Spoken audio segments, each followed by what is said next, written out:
ঝাল ঝাল গরুর মাংস ভুনা, কালা ভুনা, মেজবানি মাংস তো অনেক খাওয়া হলো। চলুন তাহলে আজকে খুব সহজ উপায়ে গরুর সাদা মাংস বা মিষ্টি মাংস বা কোরমা টাইপ একটা রান্না দেখে নিই।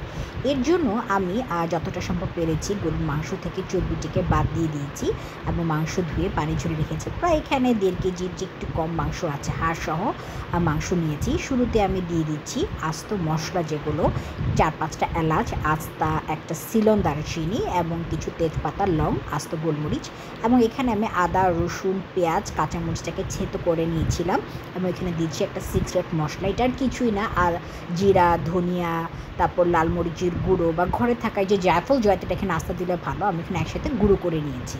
নিয়ে ব্যাস এর সাথে একটু দিয়ে দেবো অল্প একটু তেল আর পরিমাণ মতো লবণ দিয়ে দিব। দিয়ে এটা খুব সুন্দর করে আমরা মাখাবো।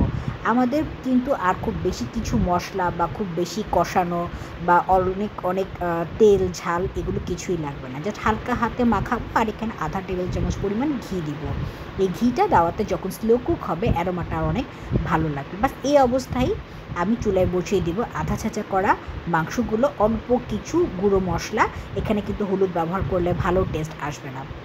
এই যে দেখুন মাংসটা আমি কষিয়ে নিয়েছি, গরুর মাংস থেকে যে পানিটা বের হয় সেটা। এ পর্যায়ে আমি দিয়ে দেবো 1 কাপ পরিমাণ ঘন দুধ। এটা আমি গুঁড়ো দুধ ব্যবহার করেছি, আপনারা চাইলে লিকুইড দুধও ব্যবহার করতে পারেন। এই পানিটা ধুয়ে একটু দিয়ে দিলাম।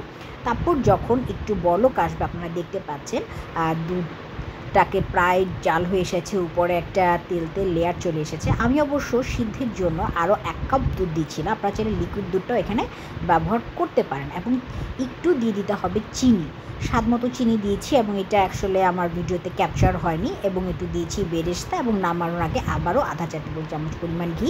মাঝে মাঝে একটু নেড়ে চেড়ে দিয়েছি। যদি প্রয়োজন মনে হয় আপনারা একটু পানি অ্যাড করে নেবেন, আর দুধটাও চাইলে আপনি একটু বাড়িয়ে নিতে পারেন।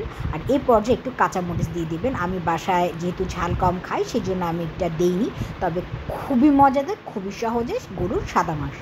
আজ এ পর্যন্তই।